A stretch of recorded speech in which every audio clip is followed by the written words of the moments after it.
Ben voilà, maintenant, je laisserai Jean-Claude Henrard, qui connaît bien Betty Bramy, la présenter, mais donc Jean-Claude Henrard, vous le connaissez, il est membre du cercle historique, mais il est aussi professeur de santé publique. Et donc, ce soir, ils vont vous parler d'un très grand sujet qui est la santé mentale, qui est une grande cause nationale en 2025. D'ailleurs, moi, j'ai une première question, c'est, au fond, je ne sais pas très bien ce qu'implique une grande cause nationale. Et donc, de nous expliquer les enjeux, de nous expliquer aussi ce à quoi ça a conduit, quelles mesures, et qu'est-ce qui va se passer ensuite. Et ils partiront, comme vous voyez, il y a dans les diapos des données, parce que vous le savez, la santé mentale est un sujet de préoccupation, c'est un enjeu majeur de santé tout court, puisque les chiffres sont alarmants et sont plutôt en évolution ces dernières années. Bon, il y a plein de raisons à ça, mais je pense qu'ils y reviendront, donc je ne vais pas vous le dire à leur place. Mais déjà, j'ai trouvé ces chiffres qui sont impressionnants, c'est que les troubles psychiques, alors pas tous sévères, concerneraient 13 millions de Français, soit une personne sur 5, et représentent 23 milliards en coût. Et pourtant, on sait bien que la prise en charge n'est loin d'être parfaite. Donc je pense que ces chiffres, ils sont impressionnants, mais on le sait parce que tous autour de nous, je pense qu'on a tous connu, soit soi-même, soit autour de nous, des gens qui ont rencontré des troubles psychiques dans leur vie ou qui y seront confrontés, et puis même des troubles psychiques sévères. Et on voit bien à quel point le sujet est complexe. Et donc, ben voilà, nos intervenants vont revenir sur tout ça en détail. Répondre à tout. Bon, je vais laisser Madame Betty Bramy se présenter plutôt que moi. Et ensuite, je vous rappellerai un peu le contexte, pourquoi on intervient. Ensuite, ben, je laisserai la parole. Oui, je resterai. Ensuite, je laisserai la parole à Betty et ensuite j'interviendrai. Bon, donc moi je suis Betty Bramy, je suis psychiatre des hôpitaux, c'est-à-dire que j'ai choisi de travailler dans le service public dès le départ. J'ai commencé à travailler en hôpital psychiatrique et puis ensuite j'ai travaillé pendant 20 ans, enfin non plus que ça, en prison, oui, 20 ans en prison. Comme psychiatre responsable de... En prison. Oui, j'ai travaillé en prison. Oui, mais vous n'étiez pas en prison. Dans notre milieu, c'est comme ça qu'on parle. Oui, excusez-moi. J'ai travaillé comme médecin-chef du service de psychiatrie de la maison d'arrêt d'Ormans, puis de celle de Fleury-Mérogis, à côté de Grigny. Et ensuite, j'ai été recrutée au contrôle général des lieux de privation de liberté, qui est une autorité administrative indépendante qui a été fondée en 2008 par Jean-Marie, pour répondre au protocole optionnel des Nations Unies. Le premier contrôleur général a été Jean-Marie Delarue, et l'objectif de cette autorité administrative indépendante, c'est de contrôler les droits des personnes privées de liberté, qu'elles soient en hôtel psychiatrique, en prison, en commissariat, en centre éducatif fermé, enfin, tout en centre de rétention, enfin partout. Voilà. Donc j'ai fait ça pendant 15 ans. J'ai travaillé au contrôle général pendant 15 ans. Voilà. Bon, j'ajoute que vous avez été conseillère technique à la DGS et à la direction des hôpitaux. Non, mais c'est de vous montrer qu'il y a une ouverture sur l'administration de la santé et la santé publique. Voilà. Oui. Mais... Ça m'a plus marqué de travailler. J'ai eu davantage l'impression d'être utile quand j'étais sur le terrain que dans les bureaux, pour tout vous dire. Donc je ne mets pas ça vraiment en avant. Ça montre au moins la bureaucratie dans son fonctionnement. Oui, au moins vous avez vu son fonctionnement. Voilà, c'est ça. Je suis partie en courant. Bon, alors, on remercie les membres du cercle d'avoir choisi la santé mentale. Et si on fait un exposé aujourd'hui, c'est parce que c'est le fruit d'un travail qui nous a été demandé par Yannick Moreau. Yannick Moreau, c'était un fonctionnaire, bon, je ne raconterai pas sa vie, mais un très haut fonctionnaire, et qui est au Pacte civique. Donc on a travaillé pour le Pacte civique avec Yves Munera, qui est un médecin généraliste, Betty, qui est psychiatre, et moi, qui suis gérontologue et qui fait de la santé publique. Donc on a un regard, disons, assez ouvert, pas corporatiste, quoi, du tout. Voilà. Et complémentaire. Et complémentaire, absolument. Voilà. Bon, donc, je laisse présenter le... Bon, moi, je n'ai pas l'intention de vous faire un exposé universitaire sur la psychiatrie. La première chose que j'ai envie de vous dire, c'est que, vu mon grand âge, je peux dire ça, c'est que si j'avais 30 ans aujourd'hui, je ne choisirais pas la psychiatrie publique. Ce qui, pour moi, est dire ça, c'est un aveu d'échec absolument énorme, parce que j'ai toujours été dans le service public avec passion, je dirais. Et je vous raconterai dans 2 minutes un petit peu comment j'ai pu participer à l'histoire de la psychiatrie de très près. Et puis aujourd'hui, on est dans une telle situation catastrophique que si c'était à refaire, je ne sais pas où j'irais.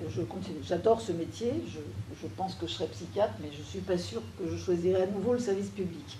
Je pense que comme introduction, c'est pas neutre. Alors, la psychiatrie française, il faut donner quelques notions historiques, comme toujours, parce que ça explique beaucoup de choses. Au départ, il y avait Pinel et la Salpêtrière et les fous. Il y avait 2 traitements, c'était attacher les gens et les douches froides. Bon, comme ça, c'était extrêmement simple. On n'avait rien d'autre pour calmer les gens. Ensuite, la première étape importante de l'histoire de la psychiatrie, après Pinel qui a libéré les fous, c'est en 1838, une loi du 30 juin 1838, qui, il faut la mettre dans son contexte, c'est la bourgeoisie de Louis Philippard qui a envie qu'on s'occupe des fous, mais quand même un peu loin, c'est-à-dire pas au centre des villes. Donc le premier article de cette loi, c'est dans chaque département, il y aura un asile psychiatrique. Donc tous les hôpitaux psychiatriques départementaux, dans tous les départements de France, je ne parle pas de la région parisienne qui est une exception puisque les départements ont été créés bien après, mais dans les départements, par exemple moi j'ai travaillé donc à Rouen pendant des années, l'hôpital psychiatrique il est à Sotteville-lès-Rouen, et Sotteville-lès-Rouen c'est à 10 km du centre-ville de Rouen. Et c'était, bon, maintenant ça se touche avec le développement des banlieues, mais le but de cette opération de 1838, c'était de dire on s'occupe des fous, mais dans un endroit bien loin du centre-ville et avec des murs de 10 mètres de haut, comme ça on ne les voit pas, mais en même temps on se sent déculpabilisé par rapport au fait que, comme on disait tout à l'heure, à l'époque c'était la même chose, il y avait des fous dans toutes les familles, et une statistique intéressante, c'est que quelles que soient les années où on a fait des statistiques, il y a 1% de la population française qui est schizophrène. Donc en 1838, on avait déjà 1% de schizophrènes, comme aujourd'hui on a 1% de schizophrènes. Donc ces gens-là, il fallait s'en occuper, mais on n'avait pas de traitement toujours. Le premier traitement, il faut remettre ça aussi en lumière, c'est 1954, c'est le Largactil. Avant, il y avait on se servait un peu du Gardénal, qui est un médicament pour l'épilepsie, et dans certains endroits, on donnait un peu de Gardénal pour essayer de calmer les gens les patients qui étaient un peu violents, mais il n'y avait pas de médicaments purement psychiatriques. Le premier, c'est le Largactil. Ça a été une grande révolution. Après, il y a eu plein d'autres médicaments. Je ne vais pas vous faire la liste des médicaments et des découvertes des médicaments, mais c'est une date vraiment importante, enfin 2 dates importantes, 1838 et 1954. Et alors, un autre événement qui a marqué la psychiatrie énormément, c'est la guerre de 39-45, parce que dans ces fameux asiles départementaux, eh bien, il n'y avait aucune, comme pour les Français, il n'y avait pas les Français avaient des plans de rationnement, mais dans les hôpitaux, il n'y avait rien à manger. Alors, certains hôpitaux, comme par exemple celui dont je vous ai parlé tout à l'heure, Sotteville-lès-Rouen, à côté de Rouen, avaient une ferme. Alors, il y avait quelques vaches, des poules. Bon, enfin, par rapport à 800 patients, évidemment, c'était quand même un peu insuffisant. Donc, pendant la guerre de 39-45, il y a eu 2 solutions. Les médecins-chefs, on les appelait les médecins-chefs asilaires, hein, c'est comme ça que ça s'appelait. Il y a eu 2 solutions. Soit ils ont laissé leurs patients mourir de faim, et il y en a eu... les chiffres ne sont pas concordants parce que c'est un sujet quand même un peu douloureux, c'est le moins qu'on puisse dire. Et puis d'autres médecins-chefs qui ont dit on ne va pas les laisser mourir de faim, on va ouvrir les asiles. Alors ça a été, dans certains endroits, évidemment, les gens ont eu peur, mais enfin, il ne s'est absolument rien passé de dramatique. Quand je parle, moi, de fous, c'est un mot gentil dans ma bouche. Donc les fous sont sortis des asiles grâce à la décision du médecin-chef, Et ils sont allés soit dans leur famille, quand les familles voulaient bien s'en occuper, soit ils se sont débrouillés comme on veut, comme ils pouvaient, mais ils ne sont pas morts. Et quand la fin de la guerre est arrivée, il y a eu deux courants qui ont émergé de cette affaire. Un courant de psychiatres communistes, avec quelqu'un qui s'appelle Lucien Bonafé, qui était dans l'Essonne, et puis un courant animé par des protestants, avec des valeurs, je dirais, un peu qui se rejoignaient en fait, malgré la différence de départ. Et donc ces deux courants ont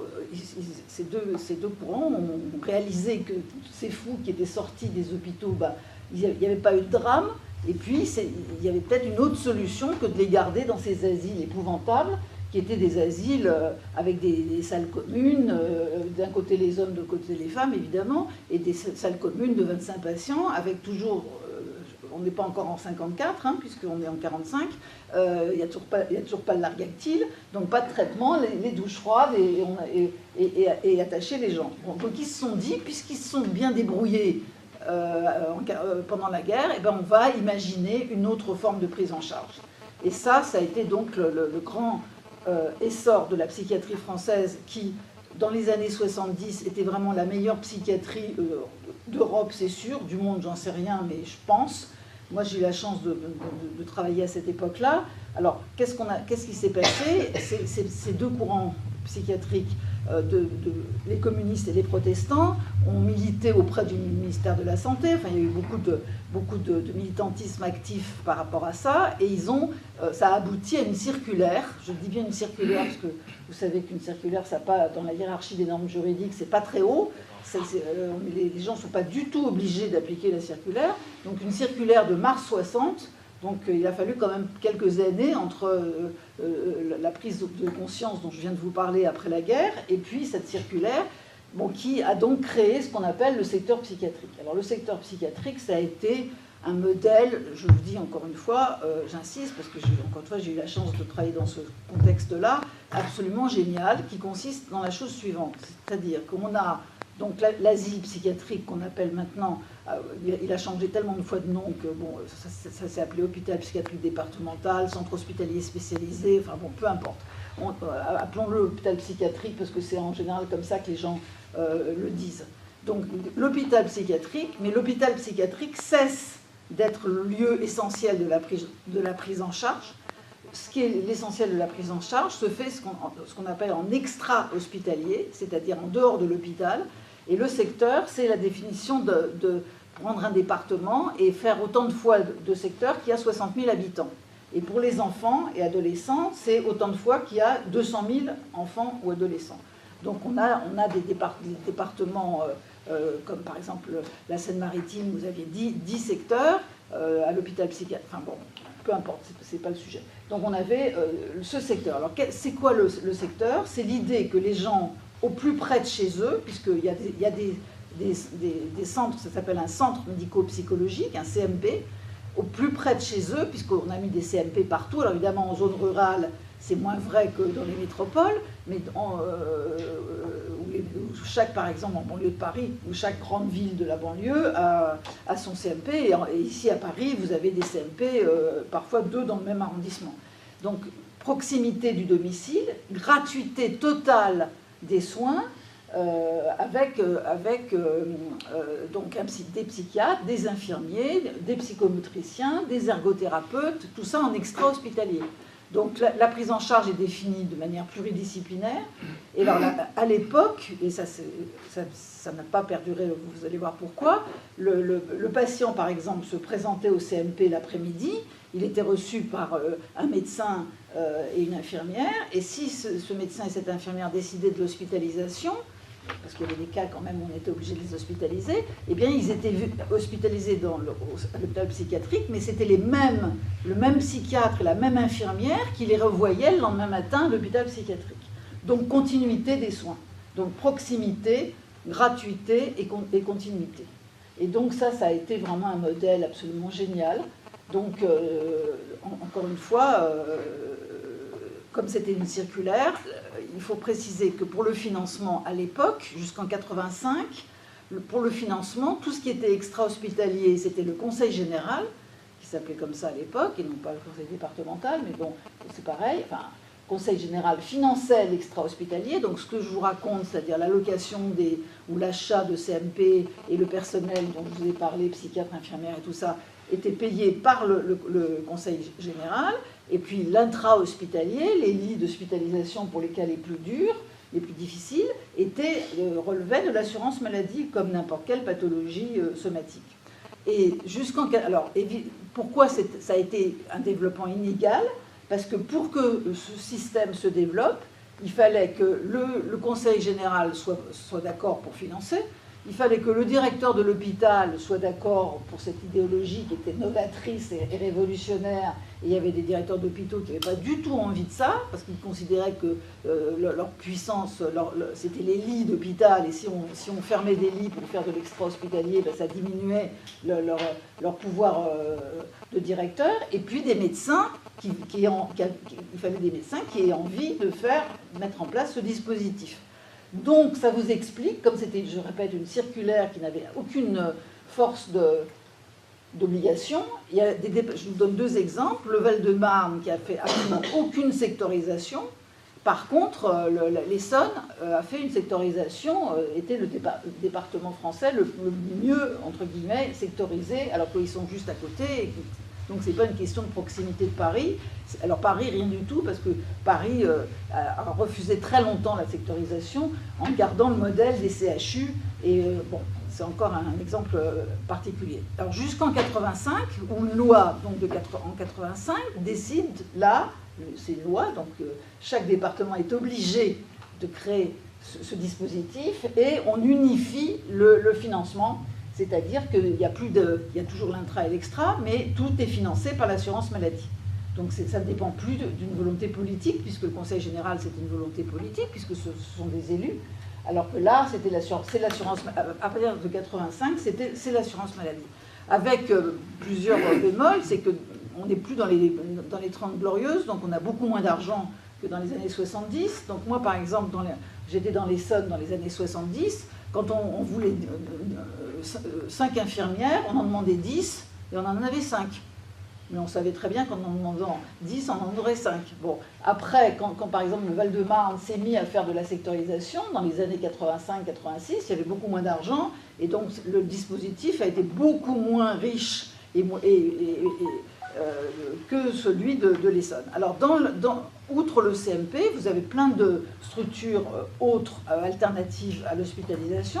Vous avez des placements familiaux, vous avez des ateliers thérapeutiques, vous avez des hôpitaux de jour, vous avez des hôpitaux de nuit. Bon, je ne fais pas le catalogue. Tout ça pour dire que l'idée force de cette affaire, c'était d'éviter l'hospitalisation, la stigmatisation, parce que quand on disait, aujourd'hui c'est un tout petit peu moins vrai grâce aux célébrités qui ont dit qu'elles étaient malades, mais dire j'ai été hospitalisée en psychiatrie, c'est pas très bon ni par rapport à la famille, ni par rapport aux employeurs.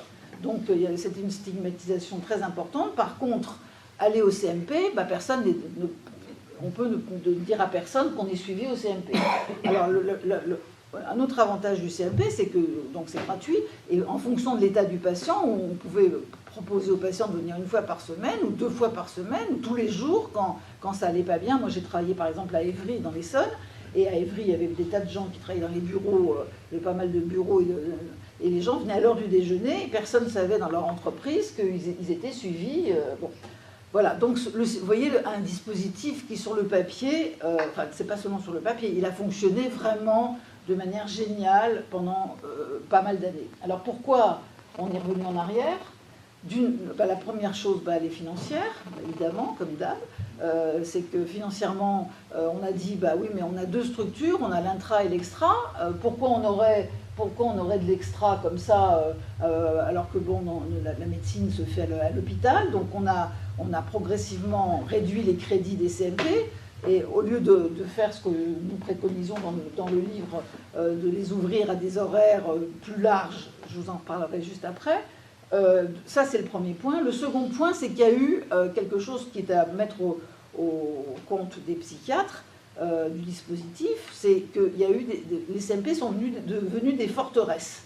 C'est-à-dire que la première chose quand vous venez au CMP, la première chose qu'on vous demande, c'est où est-ce que vous habitez. Donc si vous habitez la bonne rue, vous êtes suivi par ce CMP. Si ce n'est pas la bonne rue, ou si vous déménagez et que vous allez habiter 3 rues à côté, ça c'est surtout vrai à Paris, mais si vous changez de banlieue, par exemple, si vous passez de Savigny-sur-Orge à Juvisy, qui est juste à côté, vous changez de CMP et il n'y a aucune exception. Alors, nous, on s'est battus, moi je faisais partie des gens qui disaient, mais c'est ridicule, on est sur des suivis qui sont très longs, la maladie mentale c'est très long, et donc quand quelqu'un est schizophrène, c'est malheureusement pour pas mal d'années, et donc il ne fallait pas interrompre les suivis, mais enfin, les gens disaient, comme on a moins de moyens, et monsieur Dupont, il n'habite plus à Savigny, ça en fait un de moins, donc on le renvoie sur Juvisy, donc comme si on faisait des comptes d'apothicaire en disant ça fait un de moins, et bon, parce qu'en fait, ça se serait équilibré avec d'autres patients, hein, c'est évident. Bon. Voilà, alors le dispositif s'est rigidifié et par exemple, autre élément qui est très important, c'est que quand un patient avait rendez-vous, par exemple aujourd'hui on est mercredi, il avait une injection neuroleptique d'action prolongée, c'est-à-dire un médicament qu'on fait en injection tous les mois. Si le monsieur ne venait pas aujourd'hui, soit on lui téléphonait, à l'époque tout le monde n'avait pas le téléphone, s'il ne répondait pas, eh bien le jeudi ou le vendredi, il y avait une infirmière et un médecin qui allaient à domicile, faire une visite à domicile, pour voir ce qui se passait, et pour... Je crois que maintenant c'est fini. Ah ben c'est fini, oui, ça, comme vous dites. Et donc, pour voir, mais ça permettait aux patients de rester dans le circuit. Bon, maintenant, qu'est-ce qui se passe? Bien, si le patient n'a pas son injection, eh bien, au bout de 15 jours, il va se remettre à délirer, il va se retrouver aux urgences de l'hôpital du coin et hospitalisé en soins sans consentement parce qu'il ne sera pas d'accord et il fera une crise avec une violence qu'on connaît. Voilà. Alors, on a tout ça qui s'est un peu beaucoup délité. Une rigidification, une incapacité de s'adapter à la vie nouvelle. C'est que par exemple, moi je vous ai dit, je travaillais à Évry, le CMP il fermait à 18h30. Bon, or les gens qui travaillent à Paris, il y avait 2 solutions. Certains me demandaient, mais moi par exemple je travaille dans le 15e, est-ce que je ne pourrais pas aller au CMP du 15e? Ah ben non, vous habitez Évry, donc il faut que vous soyez suivi au CMP d'Évry. Sauf qu'à 18h30, le patient il n'était pas rentré. Et que ce n'est pas comme en gynéco ou même chez le dentiste, on n'y va pas une fois par an. Parfois on peut avoir besoin de soins psychiatriques 2 ou 3 fois par semaine. Donc le CMP refusant de passer le dossier à Paris parce que le patient habitait Paris, et donc le patient il ne peut pas demander des heures à son employeur régulièrement, puis il ne peut pas dire forcément à son employeur je vais au CMP donc j'ai besoin d'heures. Donc ce système s'est rigidifié et il faut savoir que les CMP sont fermés le samedi et le dimanche. Et donc moi je me suis retrouvée avec des syndicalistes sur le dos parce que je disais qu'à 9h les fous ils ne sont pas levés. À 9h, les fous, ils dorment. Donc moi, je voulais qu'au lieu de faire 9h, 18h, je voulais qu'on fasse 11h, 20h. Alors là, je me suis retrouvée avec les syndicats sur le dos, qui m'ont dit, mais on ne va pas travailler jusqu'à 20h.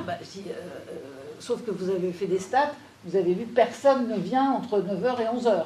Aucun patient ne vient entre 9h et 11h. Donc il y a un moment où il faut peut-être s'adapter, encore une fois, à la vie des gens et faire en sorte que ces CMP soient ouverts ou qu'il y ait des structures, en tout cas, qui permettent une souplesse de fonctionnement et surtout une adaptation à la vie nouvelle, parce que les gens, encore une fois, ils ne finissent pas de travailler à 17h. Voilà, alors tout ça, ça a un petit peu dégoûté, je dirais, les gens, les infirmières, les médecins. Et puis il y a eu un événement aussi supplémentaire dont il faut que je vous parle, c'est le fait que jusqu'en 1992, on avait des infirmières qui étaient ce qu'on appelait des infirmières de secteur psychiatrique, en abrégé ISP. Et donc ces ISP, elles étaient formées pendant 3 ans pour être capables de travailler en psychiatrie. Et il y a un ministre dont je ne donnerai pas le nom, qui a décidé comme ça, par un trait de plume, que ce n'était pas la peine de faire voulu, ça encore aujourd'hui, ça existe encore aujourd'hui. Ils n'ont jamais voulu établir de lien avec la psychiatrie. C'est-à-dire que Yves Munera, dont Jean-Claude parlait tout à l'heure, qui était donc installé dans le 15e, ça lui arrivait au moins une fois par semaine d'avoir dans son bureau quelqu'un qui avait besoin de soins psychiatriques. Et quand il n'arrivait pas, lui, le docteur Munera, à avoir au téléphone quelqu'un du CMP pour dire, voilà, j'ai monsieur Dupont en face de moi, il a ça, ça et ça, est-ce que vous pourriez lui donner un rendez-vous? Bon. Il n'avait même pas un interlocuteur au CMP, alors qu'il a travaillé pendant 30 ans au même endroit. Il a essayé de s'y rendre au CMP, qui était juste à côté de chez lui, hein, et ça n'a jamais marché parce que les CMP ont toujours considéré que la psychiatrie c'était une spécialité exceptionnelle et que donc il ne fallait pas travailler comme c'est le cas pour... alors c'est vrai que la médecine de ville et la médecine hospitalière ont souvent du mal à travailler ensemble, mais ce n'est pas à ce point-là. Bon, et puis quand il y a un malade difficile, enfin un malade qui nécessite une prise en charge hospitalière, les médecins généralistes, ils savent où adresser quelqu'un s'ils trouvent un cancer ou s'ils trouvent une pathologie nécessitant une intervention chirurgicale, ils ont leur correspondant et ça fonctionne. En psychiatrie, ça a vraiment été un problème majeur. Ce qui fait, c'est pas neutre, c'est pas pour pleurer sur les généralistes, mais simplement, si le généraliste ne peut pas donner une réponse à la famille, que le patient ne veut pas venir voir le généraliste et a fortiori ne veut pas aller au CMP, on fait quoi? On n'a aucune solution. C'est-à-dire que le patient suicidaire ou délirant, bah, la mère dit, voilà, mon fils, il est délirant ou il est suicidaire, bah oui, mais il ne veut pas venir voir le généraliste, il ne veut pas aller au CMP, bah, on ne fait rien. On ne fait rien, puisque on ne peut pas obliger les gens à se soigner dans ces cas-là. Alors, qu'est-ce qu'on fait? Bah, on attend que ça aille plus mal, et ça va forcément un jour plus mal. Alors, le délai pour aller plus mal, il est variable selon les pathologies, et ça se termine aux urgences de l'hôpital général, avec, à la clé, une hospitalisation sans consentement. Alors, qu'est-ce que ça veut dire, ça? Il y a eu plusieurs lois, je vous fais grâce de toutes les lois qui ont été promulguées sur l'hospitalisation sans consentement. Le problème, c'est qu'on pourrait éviter, donc il y a une hospitalisation qui s'appelle hospitalisation sur demande d'un tiers, donc c'est la famille qui demande l'hospitalisation de son fils ou n'importe qui, ou alors c'est l'hospitalisation sur décision du représentant de l'État, donc le préfet. C'est en cas de trouble à l'ordre public, quand il y a un problème de sécurité des personnes ou de trouble à l'ordre public. Je dirais que dans ce cas-là, à la limite, c'est plus facile. Parce que si le patient, par exemple, casse tout dans un café, bah, le cafetier va appeler les flics et du coup, les flics vont l'emmener pour Paris au CPOA, au Centre psychiatrique d'orientation et d'accueil. En province, ce sera aux urgences de l'hôpital général et ça se passera, je ne dis pas bien, mais au moins il y aura une solution. Mais quand c'est une hospitalisation à la demande d'un tiers, on revient au même problème. C'est-à-dire que le médecin ne peut pas faire de certificat s'il n'a pas vu le patient. S'il fait ça, il peut être radié de l'ordre des médecins. Donc il faut qu'il voie le patient. Il faut un certificat d'un généraliste. Mais encore une fois, le généraliste, il faut qu'il voie le patient. S'il ne voit pas le patient, il ne peut pas faire de certificat. Il ne peut pas dire d'après Madame Machin, la mère de Monsieur Machin. Bon, c'est pas possible. Bon. Donc il faut que le fils ou le père accepte de voir le généraliste. Et à ce moment-là, il faut trouver une ambulance. Je suis désolée d'être précise, mais c'est la vie, hein, c'est la vie quotidienne. Il faut trouver une ambulance qui acceptera de transférer Monsieur Dupont à l'hôpital psychiatrique. Et c'est pas gagné d'avance. Voilà. Donc vous voyez que toutes ces comment dirais-je, le secteur qui était quand même très très, encore une fois, novateur, révolutionnaire, avec vraiment des choses vraiment passionnantes. On a fermé beaucoup de lits de psychiatrie parce qu'on disait les patients de psychiatrie n'ont plus besoin, avec les alternatives à l'hospitalisation, de lits d'hospitalisation, sauf que maintenant il n'y a plus de lits du tout. Donc ce qui fait que quand on a, en plus, si on a réussi à convaincre M. Dupont, et on a les certificats pour l'hospitalisation sur demande d'un tiers ou sur décision du préfet, eh bien, comme il n'y a plus de lit, il y a une dérive qui est absolument invraisemblable, c'est que si vous êtes en soins libres, c'est-à-dire que si vous voulez, de vous-même, aller à l'hôpital, si vous dites, voilà, je ne vais pas bien, je suis suicidaire, je veux me faire hospitaliser, il n'y a pas de lit. Donc le généraliste, qu'est-ce qu'il va faire? Il va faire une hospitalisation sur demande d'un tiers, parce que l'hôpital, là, ne peut pas refuser. Donc il y a une dérive totale du fait qu'à l'époque où je travaillais, moi, à l'hôpital psychiatrique, il y avait des lits. Donc quand M. Dupont allait soit au CMP, que le psychiatre du CMP disait on va l'hospitaliser en accord avec lui, puisqu'il il demandait à être hospitalisé. Maintenant, c'est plus possible parce qu'il n'y a pas de lit. Donc du coup, la seule solution, parce que l'hôpital est obligé, quand il y a un soin sans consentement, l'hôpital est obligé de le prendre, quitte à l'envoyer à 300 km. Enfin, 300, c'est un peu excessif. Mais par exemple, à Rouen, on envoyait des gens à Évreux, parce que l'hôpital d'Évreux avait plus de lits que l'hôpital de Rouen. Enfin bon, donc mais l'obligation, elle est réelle. Donc voilà, vous voyez la dérive du système. Alors, il y a beaucoup de psychiatres, notamment de jeunes psychiatres, que tout ce que je vous raconte, ils connaissent l'histoire aussi bien que moi ou à peu près, mais aujourd'hui, ils se trouvent un peu en porte-à-faux, parce qu'ils n'ont pas envie de gérer que des soins sans consentement. Ils savent très bien, quand ils voient les patients en soins sans consentement, qu'on arrive après la bataille. C'est-à-dire que si on avait vu le patient 15 jours ou un mois avant, peut-être qu'on aurait évité le soin sans consentement, ce qui veut dire aussi parfois, assez fréquemment, la chambre d'isolement et la contention du patient.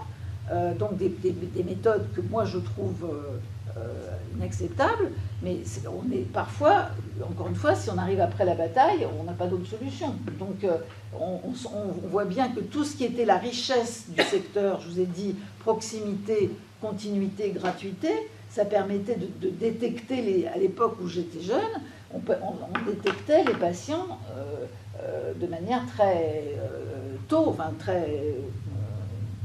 je sais pas ce que vous voulez dire, enfin bon. Précoce, merci. Donc de manière très précoce, et donc du coup, la prise en charge, elle était de qualité.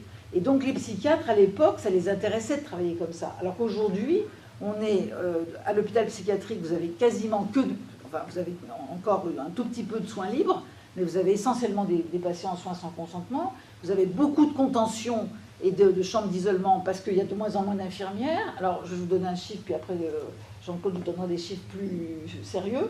Mais moi, quand j'étais jeune, il y avait une unité j'étais à Étampes dans l'Essonne, il y avait 25 patients et il y avait 7 infirmiers. Je parle 7 infirmiers là, non, là, à 19h peut-être pas, mais à 16h, il y avait 7 infirmiers pour 25 patients. Aujourd'hui, c'est 3. Alors, à l'époque, quand il y avait un patient, comme les 7 infirmiers ou infirmières, parce que c'est surtout des filles, elles connaissaient les patients. Et puis, quand on voyait qu'un patient n'allait pas bien, on l'emmenait faire une promenade, on l'emmenait fumer une cigarette, on l'emmenait faire une activité de jardinage ou de je ne sais pas quoi, selon ce qu'on connaissait du patient, et on évitait la crise. Aujourd'hui, quand vous avez 3 infirmières, quand il y a un patient qui ne va pas bien, c'est la chambre d'isolement. Il n'y a pas d'autre solution. Elles peuvent pas. Elles sont à 3. Le patient agité, elles sont à 2. Elles le mettent en chambre d'isolement. Ensuite, le psychiatre vient et il est pratiquement obligé, pour ne pas désavouer son équipe. J'insiste sur des choses très pratiques. Ça m'est arrivé, c'est-à-dire que si le psychiatre qui arrive 2 heures après et dit non, Madame Dupont, c'est pas la peine qu'elle aille en chambre d'isolement, on la sort, ça veut dire qu'on désavoue l'équipe.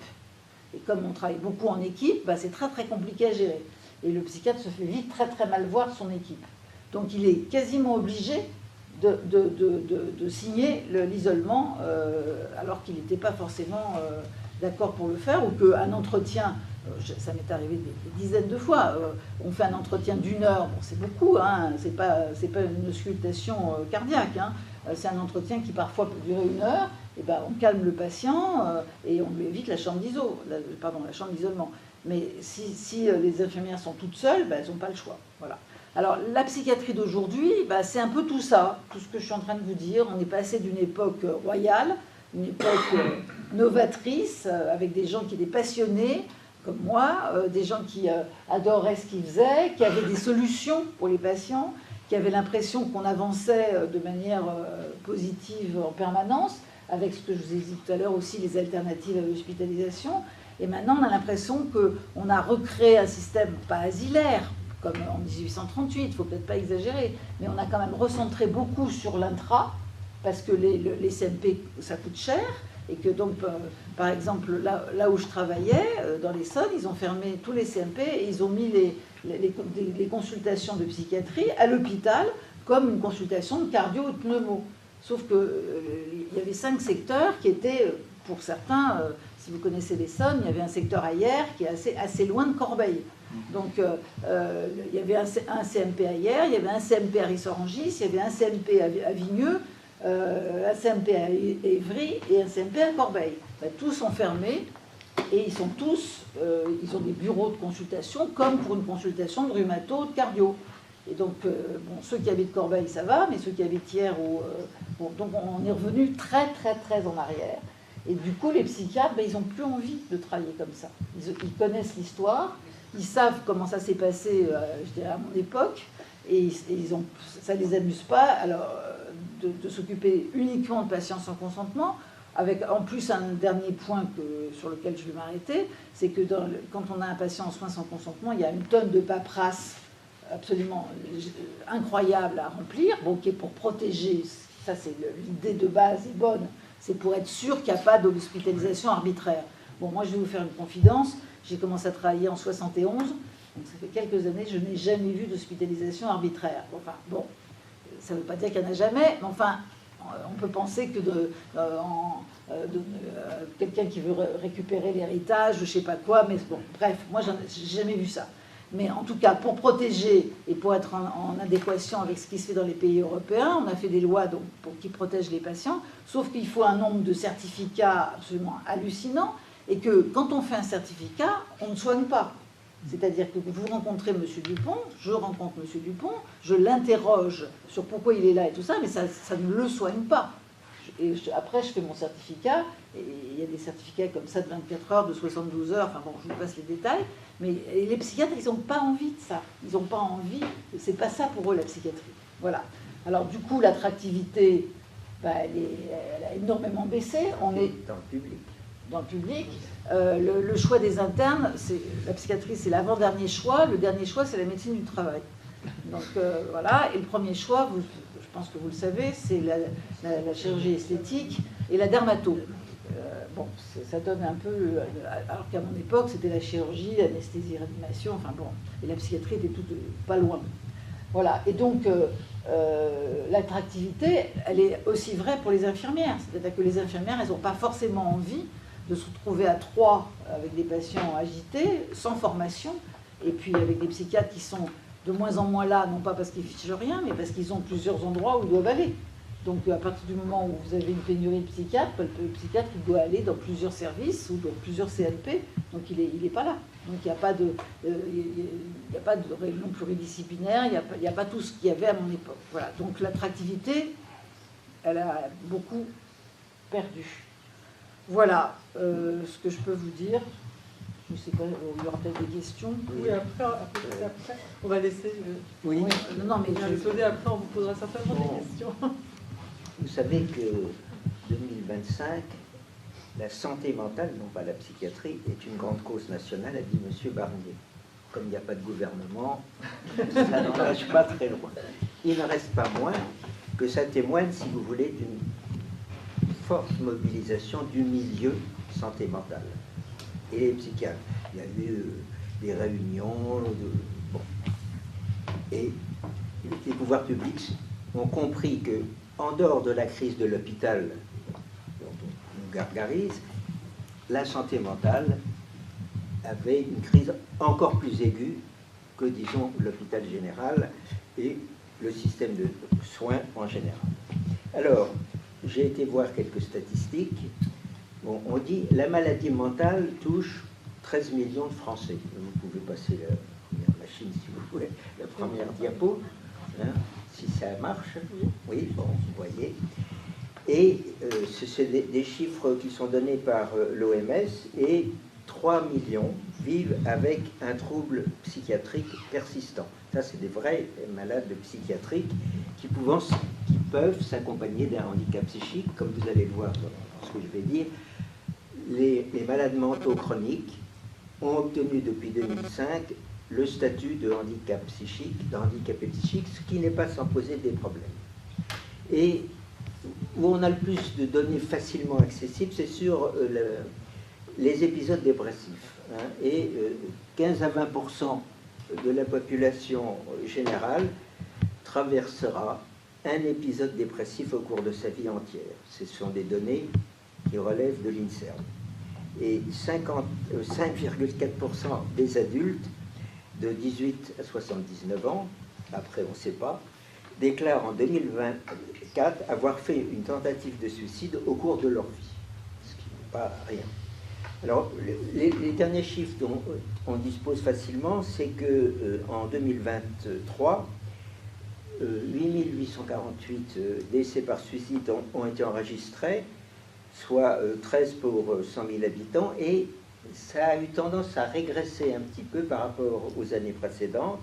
Et ce qu'il faut bien voir, c'est que le suicide réussi, si je puis dire, frappe beaucoup plus les hommes, hein, près de 3 fois plus, et que le maximum des suicidés a plus de 65 ans. Le mode de système le plus habituel, c'est la pendaison. On reste un milieu très rural. Les agriculteurs.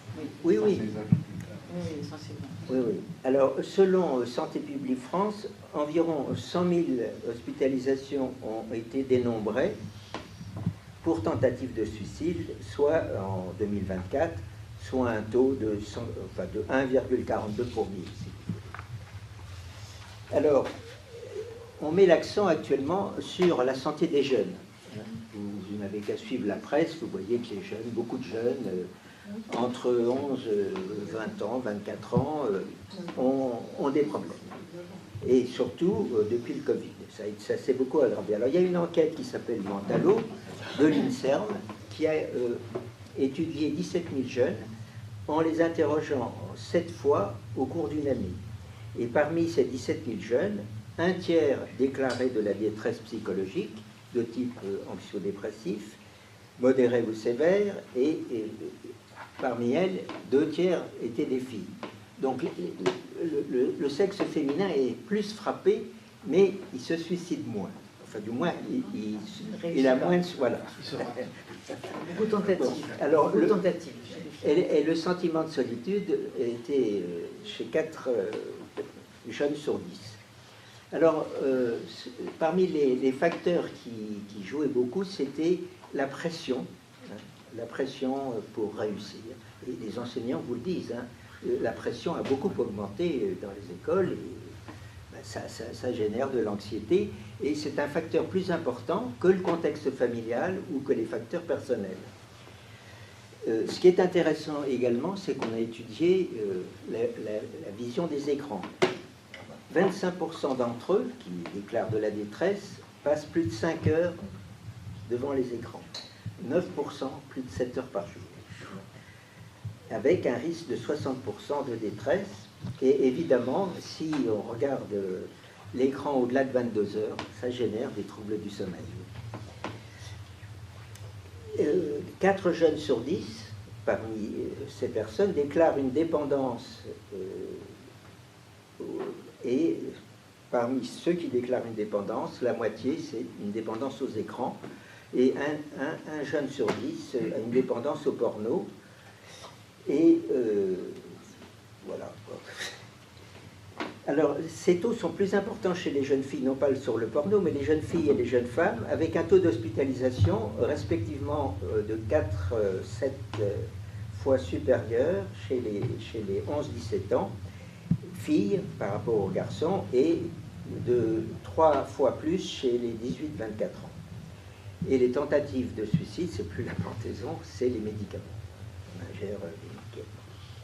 Alors, le nouveau rapport, le Conseil de l'enfance, de l'adolescence et de la famille a fait un nouveau rapport qui souligne la dégradation de la santé mentale des enfants et des adolescents, et dans le contexte de soins très difficiles, parce que si Betty nous parlait de la psychiatrie en général, c'est encore pire dans le domaine de la psychiatrie juvénile. Et le risque est de voir des médicaments psychotropes remplacer des pratiques d'aide psychothérapique, éducative et sociale. Quand on étudie la consommation de médicaments psychotropes, elle est beaucoup plus importante qu'elle ne l'était par le passé. Alors tout ceci a des conséquences, en particulier pour les malades suivis pour des troubles psychiatriques, avec une moyenne d'espérance de vie inférieure de 16 ans pour les hommes. Donc les hommes qui sont suivis pour troubles mentaux chroniques ont une espérance de vie inférieure à 16 ans, ce qui n'est pas rien par rapport à la population générale, et chez les femmes, c'est 13 ans. Donc c'est vraiment... Alors pourquoi il y a ça et cet écart est renforcé par les gens en plus qui prennent des drogues. Alors les troubles mentaux, je vous dirai pourquoi dans un instant, les troubles mentaux sont très inégalement répartis. Ils touchent beaucoup plus les populations pauvres et précaires. Il y a qu'à voir dans la rue, quand on voit des clodos, la moitié, sinon plus, ont des troubles mentaux. Les toxicomanes, les populations désocialisées, les migrants, ceux qui ont des parcours d'existence douloureux, eh bien, sont beaucoup plus touchés. Et malheureusement, ils se heurtent encore plus à des difficultés d'accès aux soins nécessaires, et ils vivent en plus souvent au sein de zones qu'on appelle de déserts médicaux, notamment psychiatriques. Je rappelle qu'il me semble que dans un département, il doit y avoir un psychiatre.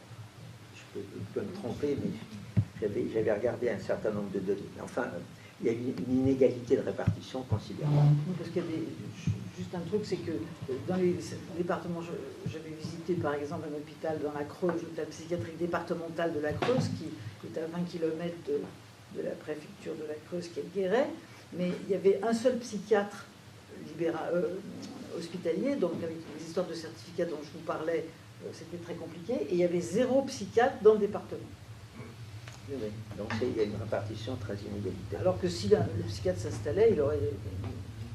Alors, malheureusement, le moindre recours aux soins, le moindre recours à la prévention, au suivi médical ou aux consultations spécialisées chez les personnes suivies pour des troubles psychiques sévères, s'observe chez ces personnes qui ont plus fréquemment des troubles somatiques sévères, insuffisance cardiaque, diabète, et 15% d'entre eux n'auraient pas de médecin traitant, contre 6% dans la population générale. Donc ça explique en grande partie, ils sont sous-soignés, sous-suivis, font moins de prévention déjà qu'on n'en fait pas beaucoup en France, hein, et ça explique en partie leur surmortalité, du moins leur espérance de vie moindre. Alors dernière donnée, ce sont les coûts. On parlait de 23 milliards pour troubles psychiatriques, c'est les remboursements par l'assurance maladie, ça représente environ 14% des dépenses de l'assurance maladie, mais un certain nombre d'études ont pris en compte d'autres facteurs, comme ce que j'ai marqué,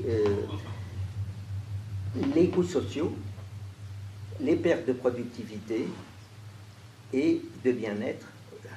Ils ont moins de bien-être, ça peut se calculer, et on arrive à un coût de plus de 160 milliards. Donc c'est considérable. Voilà. Donc c'est les quelques données dont je voulais vous parler. Et maintenant, on va passer à quelques propositions éventuellement. De cet exposé, il faut bien retenir que le somatique, le psychiatrique ou le mental s'ignorent trop souvent. Et c'est en grande partie une des causes de la moindre espérance de vie. C'est quand même scandaleux de voir que les gens ont 16 ans de moins. Pour les hommes, c'est énorme, et 13 ans pour les femmes. Bon, alors, parmi les propositions que nous faisions, mais qui n'ont rien de très original, parce que j'ai repris un certain nombre d'articles de journaux où un certain nombre de personnes représentatives de la santé mentale s'exprimer, la première chose à faire, c'est de rétablir la confiance. Betty a montré combien les postes de psychiatres n'étaient pas pourvus, combien les internes choisissaient la psychiatrie en dernier, bref. En plus, ils savent qu'ils vont avoir dans les hôpitaux des gens qui seront hospitalisés sans consentement, donc c'est l'horreur. Donc ça n'incite guère à choisir la psychiatrie, et par conséquent, il nous paraît important qu'il y ait un débat public national, soit sous une convention citoyenne, soit sous de nouvelles assises, qui questionnent l'ensemble de l'organisation psychiatrique. Parce qu'en fait, ce que décrivait Betty, c'est un mouvement très général qui se passait au moins en Europe, que je connais pour avoir participé à un certain nombre de travaux, c'est la désinstitutionnalisation. Mais en fait, on continue à avoir un hospitalocentrisme qui a été renforcé d'ailleurs par le Covid. Depuis le Covid, on ne nous parle que de l'hôpital, hein, que de l'hôpital, alors qu'en fait, les maux de l'hôpital sont en particulier liés, tant en psychiatrie qu'en somatique, au manque d'organisation des soins de première ligne, de l'amont, et de la mauvaise organisation de l'aval, hein, des sorties. Bon. Et alors évidemment, tout le monde se retrouve aux urgences, hein, et avec en plus un état d'esprit qui a beaucoup changé dans ces années, hein, où il faut avoir tout de suite le médecin. Plein de médecins, qu'ils soient psychiatres ou pas, se plaignent des gens qui les violentent. À l'hôpital, il y a de plus en plus... c'est sûr qu'attendre pendant 6 heures ou 10 heures sous un brancard, c'est pas très gai, mais il n'empêche que le contexte général n'est pas très bon. Alors, ce qui nous paraît important aussi dans ces assises, c'est de bien distinguer ce qui relève des maladies mentales, et donc des CMP, de ce qui entre dans le champ de la souffrance psychique. Parce que, pratiquement, au cours de sa vie, on aura tous des moments de souffrance psychique, et on a éventuellement, à ce moment-là, besoin d'un soutien. Alors, il y a déjà quelques mesures qui ont été prises, soutien d'un psychologue, soutien d'un médecin généraliste, à condition que l'un comme l'autre soit branché sur et des liens forts avec la psychiatrie. Du cancer à la famille a été mis en avant par l'Institut national. Je pense que donc, si on veut vraiment déstigmatiser, un Institut national référent aurait plus de poids que la mobilisation des psychiatres de secteur, enfin de secteur des petits psychiatres, je veux dire que ceux qui seraient dans ce grand Institut national. Et on demandait aussi qu'il y ait un poste de délégué interministériel de la santé mentale qui soit le référent des collectivités locales et des préfets, dans la mesure où les collectivités locales et les préfets, dans certains cas, doivent intervenir. Alors, il faut aussi renforcer l'attractivité des professions de psychiatres et de soignants en psychiatrie, notamment en améliorant les conditions de travail, parce que si les gens désertent, c'est en grande partie parce que les conditions de travail sont devenues épouvantables. C'est pas financier. Oui, oui, c'est pas seulement financier. Ils ne demandent pas une augmentation de salaire. Non, bon, certes, il y a eu le Ségur un peu pour... mais c'est pas ça le sujet. C'est pas le sujet. Ce qui ne veut pas dire que les gens sont suffisamment payés. Mais les conditions de travail se sont tellement détériorées que plein de gens foutent le camp. Tant dans l'hôpital somatique, hein, je veux dire, les infirmiers aussi sont bons. Et puis interdire la contention et l'isolement, sauf comme dernier recours, parce que comme le disait Betty, dans certains cas, on y est obligé. Alors, il faut également essayer qu'il y ait des liens, donc, et il faut que tous les futurs médecins généralistes reçoivent une formation à la santé mentale, un module, hein, dédié à la santé mentale, avec en particulier la façon de communiquer avec les malades mentaux pour leur expliquer les problèmes somatiques qu'ils ont, comme tout le monde, hein, et qu'il faut prendre en charge. Et puis, il faudrait que, puisque maintenant tout le monde est interne, il y a un stage obligatoire en psychiatrie, hein, sur 4 ans, ça nous paraît important. Il faut que tous les futurs psychiatres, parce que Betty n'en a pas parlé, mais il y a des écoles de pensée qui s'affrontent, hein, dur comme fer. Et il semble qu'il faut que tous les futurs psychiatres soient formés à la psychothérapie, au moins, oui, la psychothérapie. Il faut que on retrouve des infirmiers en santé mentale, en psychiatrie. Alors, il y a actuellement la possibilité pour les infirmiers diplômés d'État d'avoir de la pratique avancée, donc avec une année complémentaire, voire plus, ils pourraient devenir des infirmiers de pratique avancée en psychiatrie.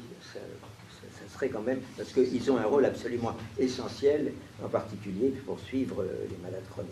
Enfin, ce que n'a pas dit Betty, mais elle pourra plus le préciser, il y a des médiateurs en santé qui ont été créés par des innovateurs sociaux et des pères aidants. Oui.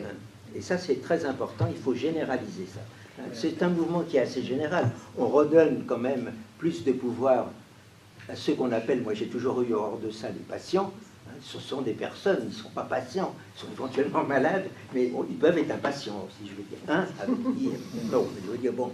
Et les médiateurs de santé sont des nouveaux venus à l'hôpital, et il faut donc que les professionnels acceptent qu'ils jouent un rôle important. Ça a été le cas, par exemple, pour le sida. Pour le sida, mais les médecins, ça a été un crève-cœur pour eux.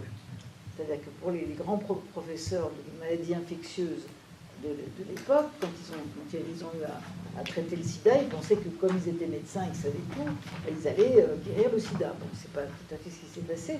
Et c'est là qu'ils se sont aperçus que les associations d'aide aux patients étaient bien plus utiles, puisqu'il n'y avait pas de traitement à l'époque. Et ça a été un crève-cœur, parce qu'ils n'avaient pas du tout envie de donner une partie de leur pouvoir aux aidants. Et c'est exactement ce qui se joue actuellement en psychiatrie. Alors, deuxième type de mesure, on peut passer, qui est mieux informer et mieux prévenir. Bon, mettre en place un numéro vert téléphonique national, 24 heures sur 24, dédié aux troubles psychiatriques. Bon, je passe parce que l'heure avance. Développer des campagnes d'information, ok. Étendre la compétence de Psycom, qui est un organisme public. Si vous allez sur le site Psycom, vous verrez, c'est très intéressant. Hein. C'est un organisme public d'information, d'orientation et de sensibilisation pédagogique sur la santé mentale. Moi, je le trouve excellent. Il y a 120 lignes d'écoute. Hein. Je vous invite à vous reporter sur ce site si vous avez de la curiosité ou si vous avez un problème.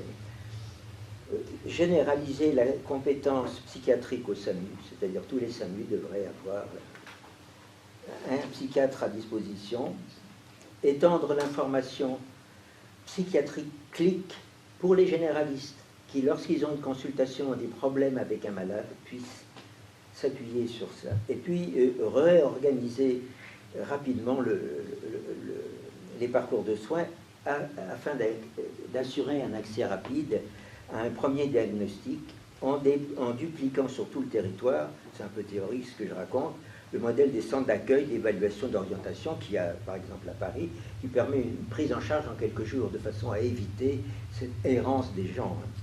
Et puis, c'est un mouvement assez général, aller vers les plus démunis.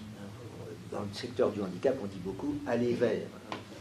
Bon, alors ensuite, je passerai, mais améliorer la qualité de vie et des soins des patients hospitalisés, avec édicter des normes pour améliorer les conditions d'hospitalisation et contrôler leur application. L'hôpital doit être également un lieu de vie, on voit bien ça dans les EHPAD, hein. Ça doit être un lieu de vie avec une réelle prise en charge pour les soins somatiques, la possibilité d'avoir des visites, des activités physiques et sociales. On ne peut pas, si on reste 3 mois à l'hôpital, ça ne soit pas en partie un lieu de vie.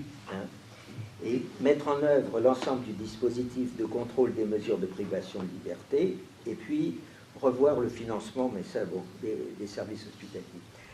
Ce qui est important également, en particulier aujourd'hui, c'est d'améliorer la continuité des soins psychiatriques et la coordination avec les soins somatiques et l'accompagnement médico ou psychosocial. Parce que dans la mesure où les malades chroniques en psychiatrie sont maintenant des handicapés psychiques, ils relèvent du secteur médico-social et ça peut créer une rupture complète.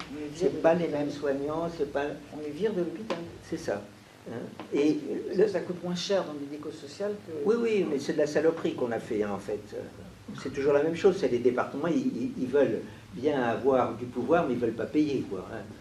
Je vous en raconté beaucoup sur le domaine des vieux, mais vraiment, c'est terrible. Bon, alors, il y a quand même une tendance générale à territorialiser, dans la santé en général, et à regrouper les professionnels. Alors, il faut que ces regroupements de somaticiens soient en lien avec des regroupements psychiatriques, de façon à ce que les gens travaillent. Il faut qu'il y ait des somaticiens qui viennent à l'hôpital psychiatrique, il faut que l'hôpital somatique ait des consultants en psychiatrie, ça va de soi.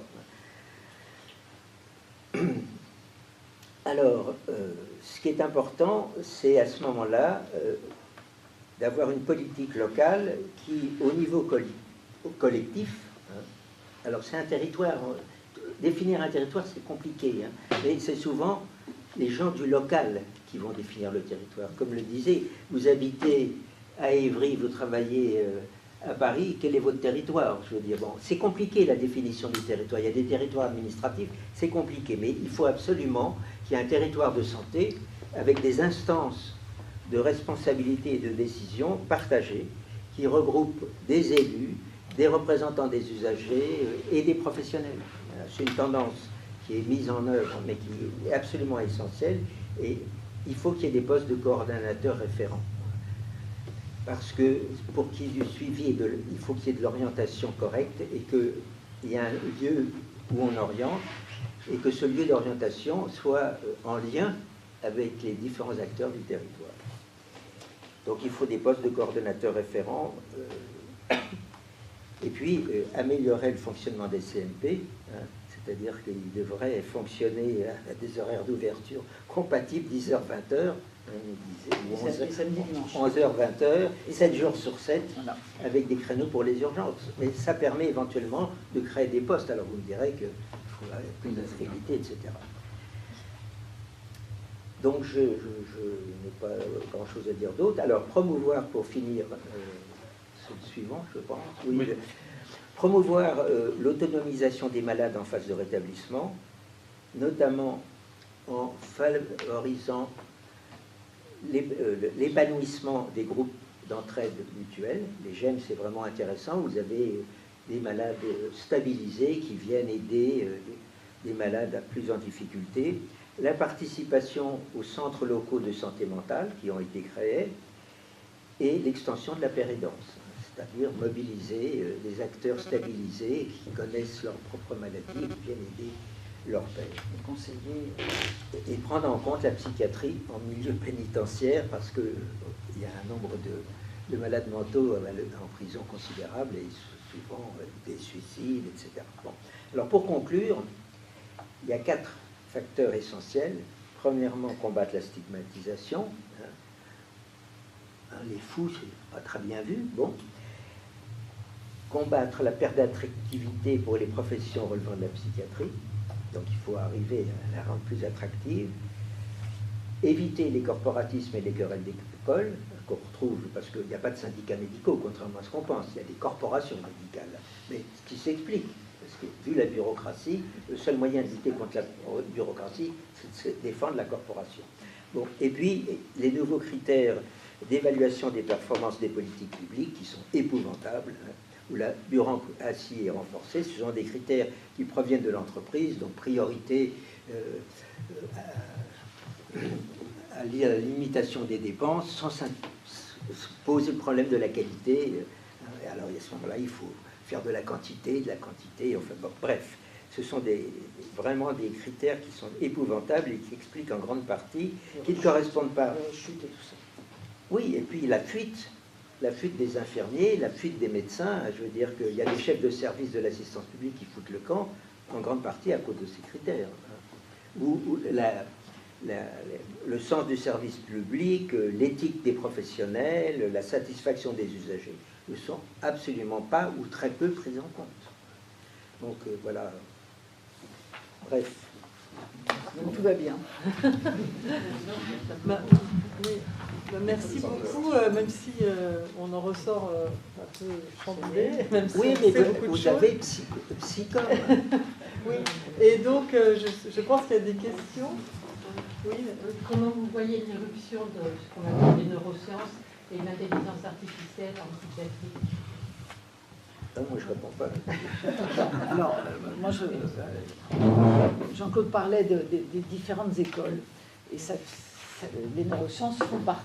C'est une des écoles. Bon. Vous avez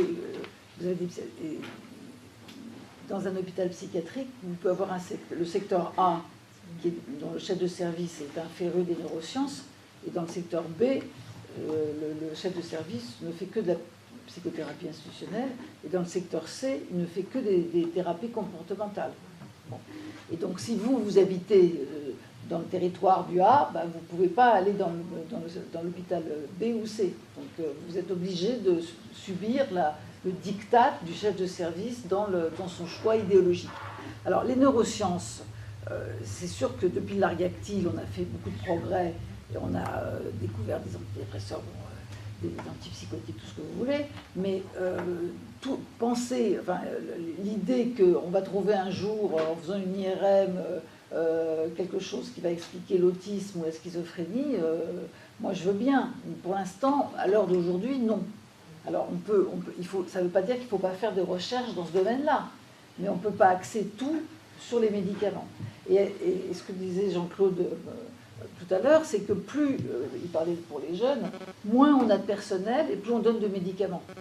Bon, c'est évident que, par exemple, moi j'ai fait des contrôles de vitopsychiatrie, quand vous avez, ce que je vous disais, 3 infirmières pour 25 malades, elles n'ont pas le temps d'animer des ateliers, des activités, tout ça dont a parlé Jean-Claude.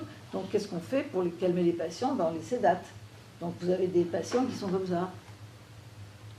Bon, et donc ils ont une bonne dose de médicaments, et tout le monde est content parce qu'ils ne font pas de bruit. Évidemment, ils sont complètement sédatés. Mais je pense que les neurosciences, il ne faut sûrement pas les mettre de côté. Mais il faut vous donner un exemple très concret.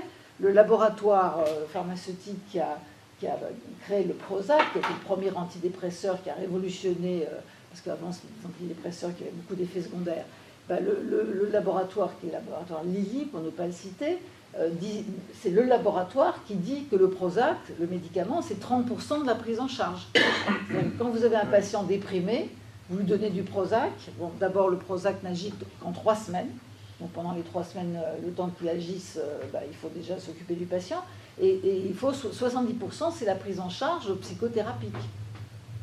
Alors moins on a de soignants, plus on va donner des médicaments. C'est que il y a une confusion permanente depuis toujours entre la psychiatrie et les maladies mentales, essentiellement la schizophrénie, la dépression sévère, les troubles bipolaires, des choses, et puis la souffrance psychique.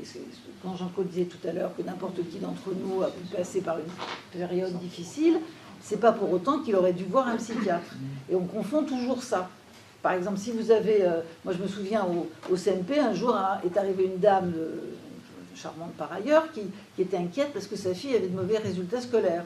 Bon, c'est pas de la psychiatrie. Bon, c'est pas de la psychiatrie. Elle a besoin d'aide. Alors, il faut savoir un truc aussi, je vais faire café du commerce, mais dans le temps, il y avait les syndicats, les coiffeurs, les épiciers, les bouchers, qui faisaient fonction de ça. Maintenant, il y a le curé, vous avez raison. Maintenant, il y a les réseaux sociaux. Les réseaux sociaux, vous êtes seul quand même. Ça pourrait, on est avec des gens pas très bienveillants. Non, mais quand vous pouviez dire à votre épicier, je suis inquiète parce que ma fille a de mauvais résultats à l'école. Alors que maintenant, on peut essayer de changer quelque chose au niveau central. Pas possible. Hein. On recommence, on fait des rapports, on va faire des tas de trucs qui sont excellents, mais qui ne recevront pas d'application. C'est ça qui est terrible, je veux dire. Parce que pour moi, le Canada, c'est un des pays qui est en tête en termes de santé publique. Hein. Avant, c'était l'Angleterre. L'Angleterre, depuis Thatcher, ça ne vaut plus rien. Hein. C'est lamentable. Les Canadiens, ils sont américains et en même très pragmatiques, et en même temps, ils ont des institutions anglaises qui leur permettaient d'être plus ouverts que les Américains, qui sont vraiment très mauvais en termes d'organisation de leur système de santé, hein, et qu'à voir les résultats. Et les Canadiens, ils sont vraiment très bons, hein, très très bons. Mais en Europe aussi, vous avez plein de... Mais vous voyez, toutes les expériences sont connues, parce qu'il y a plein, vous savez, plein de missions parlementaires ou de missions non parlementaires qui y vont, qui font un rapport excellent, hein. Mais par exemple, j'insiste sur le sida, ça a marché pour le sida parce qu'ils étaient tellement démunis, et puis ils avaient des morts, vous vous rappelez, hein, du début de l'épidémie dans les années 85, que du coup, le fait d'avoir il y avait Aide et Act Up, voilà. Et du coup, ils ont accepté, oui. mais la mort dans l'âme, hein, et comme ils avaient des morts, ils n'avaient pas du tout envie de gérer tous les aspects liés aux conséquences du VIH, du coup, ils ont accepté les assos. Mais en psychiatrie, même l'UNAFAM, elle n'est pas bon, moi j'ai fait des contrôles dans les hôpitaux psychiatriques, il y a des endroits où une femme, on lui donne un local qui est au 3e sous-sol du 2e bâtiment, enfin bon, il n'y a aucune indication dans le livret d'accueil, enfin bon, par contre il y a des endroits où une femme est partie prenante du dispositif. Mais c'est bon, pareil pour l'association des malades mentaux, dont j'ai oublié le nom, je suis fatiguée, mais il y a une association qui regroupe des malades mentaux. Là, c'est une femme, ce sont les familles. La maison Perchet. La maison Perchet. Non, c'est la maison Perchet. Bon, peu importe. Mais c'est pareil, ces associations, elles ne sont pas forcément très très bien vues. Bon, parce que quand par exemple, l'UNAFAM, c'est l'Union nationale des amis et des familles de malades mentaux, par exemple, elles aident les familles, justement, quand dans une famille, il y a un jeune pour lequel le diagnostic de schizophrénie est porté, c'est un choc énorme dans la famille, bon, et l'UNAFAM peut expliquer, bon, et ben les médecins se sentent mis en cause parce qu'ils disent c'est à nous d'expliquer, sauf qu'ils ne le font pas. Bon, moi je veux bien, s'ils le faisaient, on dirait bon d'accord, mais comme ils ne le font pas, et que c'est beaucoup de temps et beaucoup de disponibilité, voilà. Je pense que les pouvoirs publics ont pris conscience de l'intérêt des aidants pour développer des politiques de santé. Il y a 11 millions d'aidants, beaucoup pour des enfants handicapés, des handicapés psychiques, etc. Et le mouvement est fort, hein, parce qu'on doit remercier les gens d'aide, etc.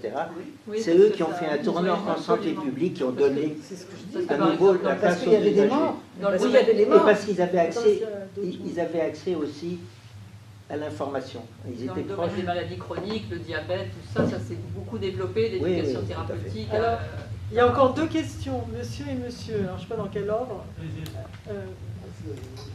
J'ai bien compris dans vos conclusions ce que vous proposiez en termes d'amélioration des soins et du système de soins.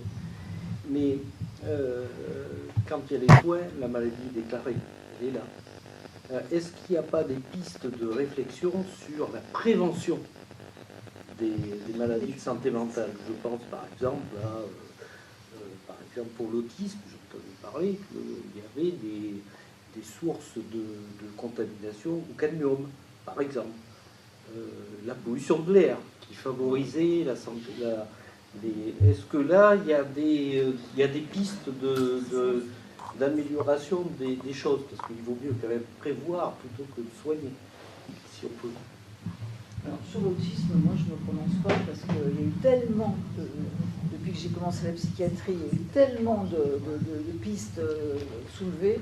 Bon, comme d'ailleurs pour la schizophrénie, à un moment on disait que c'était le type physique. On disait que les bipolaires ils étaient gros et petits et que les schizophrènes ils étaient grands et minces. Non, mais je ne sais plus comment ça s'appelait.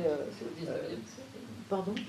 Non, mais bon, on a cherché des histoires génétiques, pour l'instant, bon, maintenant, sur les causes de l'autisme, à un moment, moi quand j'étais en CSE de pédopsychiatrie il y a très longtemps, c'était l'idéologie psychanalytique, on disait c'est la faute de la mère.